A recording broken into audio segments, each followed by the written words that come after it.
Le 5 août 2013, je suis arrivé sur internet pour commencer à partager ce que j'aimais. Ma collection encore réduite, mes constructions Lego, mes idées d'histoire et de personnages. Aujourd'hui, je peux dire que Leader Optimus existe depuis plus de 10 ans. 10 ans de partage autour de Transformers. Alors c'est pas la moitié de ma vie, mais ça en représente une partie conséquente. Et aujourd'hui, je fête ça en vous présentant quelque chose qui mélange tout ce qui m'a poussé à partager du contenu. En 2013, j'ai commencé à partager mes Lego Formers sur mon blog, qui se trouve être bientôt inaccessible. Les Lego Formers ont toujours été un moyen pour moi de représenter mes idées. Si je voulais un personnage, je n'avais qu'à le faire. Et je le démontais pour en construire un nouveau. Mais bref, on n'est pas là pour parler de ce que je fais. Comme vous avez pu le voir, ce set est quelque chose que j'attendais depuis longtemps, et il représente tellement de facettes de ce que j'aime, que j'étais un peu obligé d'en faire la review pour les 10 ans de Leader Optimus. Je construis des Lego Formers depuis plus de 10 ans, alors voir un modèle Lego officiel avec licence Transformers, vous pouvez être sûr que ça m'a plu une fois la surprise passée. Impossible, vous direz le leader du passé. Hasbro et Lego sont deux marques de jouets concurrentes. Jamais les uns ne laisseront l'une de leurs licences phares pour que les autres en fassent un set à monter. Et pourtant, c'est arrivé. Le leader d'il y a 10 ans serait fou. Et il serait fou de savoir comment je l'ai eu. Est-ce que vous aussi, vous avez parfois cette impression de découvrir ce que vos amis pensent de vous d'une façon que vous n'auriez jamais pu imaginer ? En positif, j'entends. Un excellent ami à moi, et j'ose le dire, l'un de mes meilleurs amis en ligne, facilement, a décidé un jour de me faire cadeau de ce set. J'ai essayé de l'en empêcher, mais il a insisté. Il voulait m'en faire un cadeau d'anniversaire, et j'ai donc attendu un mois, quasiment jour pour jour, pour pouvoir ouvrir la boîte et en monter le contenu. Il faut dire qu'avec un cadeau comme ça, j'allais respecter ses deux demandes à son sujet. Ne pas ouvrir la boîte avant mon anniversaire, et en faire une vidéo digne de l'importance du set à mes yeux. C'est donc grâce à lui, à sa générosité, et apparemment parce qu'il m'apprécie aussi beaucoup, que je peux aujourd'hui vous présenter le Lego Optimus Prime. Alors il comprend rien à ce que je dis en ce moment parce qu'il ne parle pas français, mais normalement je devrais avoir inclus des sous-titres. Normalement bientôt traduits après la sortie de la vidéo. J'espère au moins que mon intonation lui fait comprendre à quel point je prends tout ça au sérieux. Avec un prix d'environ 150€, ce set de la gamme Icons vient dans une boîte énorme. Le style est très sobre, une simplicité qui veut montrer sa qualité. Optimus nous vient dans son design G1, sa forme iconique, avec aussi quelques accessoires et ses deux modes, accessibles sans aucun parts forming. On est loin de l'époque des créos et du besoin de tout démonter pour passer d'un mode à l'autre, et même si certains diront que c'est le principe de Lego de démonter pour refaire, je doute que grand monde irait voir le mode camion après avoir monté les 1500 pièces du set en mode robot. Donc heureusement qu'il peut se transformer, ça m'a donné d'autant plus de techniques à découvrir, notamment pour ses épaules que j'avais jamais su comment reproduire avec mes pièces. Une fois la boîte ouverte, on peut en sortir les 12 sachets et les instructions. C'est le plus grand set que j'ai jamais eu, et c'est la première fois que je vois un livret protégé dans un carton individuel pour rester intact. En fait, je parle de livret, mais c'est un vrai roman, le truc. Entre les instructions de montage, la séquence de transformation et toute l'histoire du projet, la notice d'Optimus est déjà une partie importante du set. Il y a beaucoup d'informations dans les instructions, qui expliquent certains points de la construction en les reliant à l'histoire du personnage, et je trouve que ça entre parfaitement dans le style de set premium de la gamme. C'est vraiment un objet pour collectionneurs sous tous les angles. Alors j'ai pas pris de photos des 12 sachets avant de les ouvrir, mais l'un d'eux est pour les pneus alors que les 11 autres sont numérotés de 1 à 10.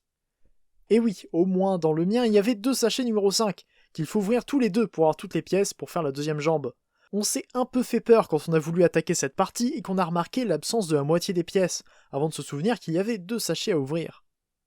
Donc si vous devez le monter à votre tour, essayez de chercher tous les sachets avec le même numéro avant de commencer une étape. Mis à part ça, l'assemblage est très amusant. J'ai fait de ce set une expérience encore plus complète puisque je l'ai monté avec mes parents.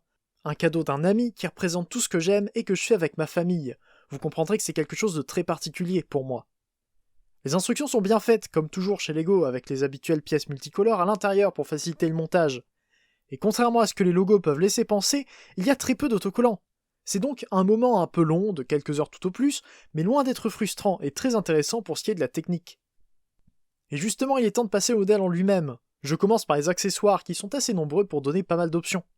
Le premier, comme beaucoup de modèles importants, est une plaque avec les caractéristiques d'Optimus. On a ici les text specs originales du personnage qui permettent d'avoir une référence à Transformers, plutôt qu'un texte plus explicatif mais peut-être moins propre à l'hommage qu'est le modèle en lui-même. Pour le reste, on commence à connaître les accessoires d'Optimus. Comme beaucoup d'entre eux, il vient avec son fusil, sa hache et sa matrice. Chacun est fait d'une façon assez unique, les accessoires sont bizarrement parmi les éléments les plus complexes et nouveaux dans le set. La matrice ne tient pas vraiment par des connexions habituelles, j'aurais pensé que c'était une technique illégale, mais elle est construite d'une façon très unique. Pour le fusil, j'adore la partie arrière, qui place du gris clair à l'intérieur pour former les détails connus du fusil d'Optimus. Un très beau travail de relief ainsi que de détails tout autour qui complémentent bien le respect de l'arme originale. Et la hache utilise beaucoup de pièces transparentes pour l'effet d'énergie, avec quelques pièces spéciales d'effet au debout du manche. Je suis pas le plus grand fan de la face arrière qui empêche d'utiliser la hache des deux côtés, mais c'est déjà bien d'avoir inclus l'accessoire. Mais c'est pas tout. Optimus vient aussi avec un petit cube d'énergone, un ajout rare dans les figurines Transformers mais qui fait son effet ici. Il a aussi le jetpack de Sideswipe qui utilise une seule fois et qui représente ici le plus gros accessoire. C'est un bloc assez imposant, mais très travaillé, avec 2 réacteurs et qui servira pas mal pour le mode robot. La construction est tout aussi intéressante que le reste, même si un peu plus conventionnelle que la matrice ou la hache d'énergone. Et voici enfin Optimus en mode camion. Il s'agit d'un camion énorme, rouge à l'avant et bleu à l'arrière, comme tout bon Optimus géant. Il est massif, fermé et plein de détails. Les vitres sont très belles, leur seul défaut est leur construction, qui ajoute une épaisseur plutôt que garder la simple hauteur des pièces déjà existantes. Pour la calandre et les phares, on retrouve de jolies couleurs, et entre les deux, je peux saluer la présence de la bande grise, qui sera bien sûr obligatoire pour le robot, mais qui permet d'avoir le style le plus jouet que je préfère sur mes Optimus. Oui, parce que dans l'ensemble, Optimus est plus proche du jouet. Le bleu à l'arrière est sombre, et avec le pare-choc qu'on peut laisser tel quel en robot, on a plusieurs indications d'inspiration principale de ce modèle. Et ça lui donne de très belles couleurs, un camion très beau à regarder. L'arme se place d'ailleurs à l'arrière du camion, qui montre les jambes mais sans trop les exposer. Dans un sens, ça rappelle le Masterpiece MP01 et ses nombreuses réutilisations pour la forme et les détails. Et justement, voici ce Masterpiece. C'est le plus grand Optimus qui existe dans cette gamme, et pourtant il est ridicule à côté de la version Lego. Et c'est pareil avec les 2 Optimus G1. Ils sont minuscules à côté de la version Lego, mais il en garde les détails, l'aspect iconique d'Optimus qui se verra encore mieux en robot. Puisque j'en parle, autant y passer tout de suite. La transformation d'Optimus est très simple, mais c'était à attendre.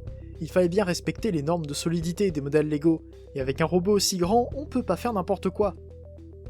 Dans la globalité, c'est assez proche d'un Optimus G1 classique, que ce soit pour les mouvements des bras ou le placement des jambes. Mais il reste unique pour toute la face avant.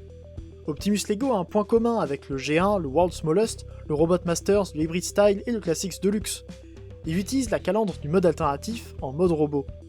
Et ça le rend si unique. Plutôt qu'être un Optimus simple qui repose sur une fausse pièce aussi courante que la calandre, les designers ont réussi à éviter l'ajout de keyballs et à comprimer la face avant pour souligner l'excellente idée du design original. La plus grande difficulté de la transformation et sa manipulation reste sa taille. Optimus est énorme, donc heureusement qu'il est aussi simple. De toute façon, ça aurait pas tenu s'il avait été plus complexe que ça. Les Lego sont pas faits pour supporter autant de poids, même si ce sont des pièces de qualité. Et on arrive au robot, qui est un vrai monument. Il ridiculise la plupart des Transformers que j'ai, en particulier tous mes Optimus. En tout cas, ce modèle est une vraie pièce de collection, comme je l'ai déjà dit.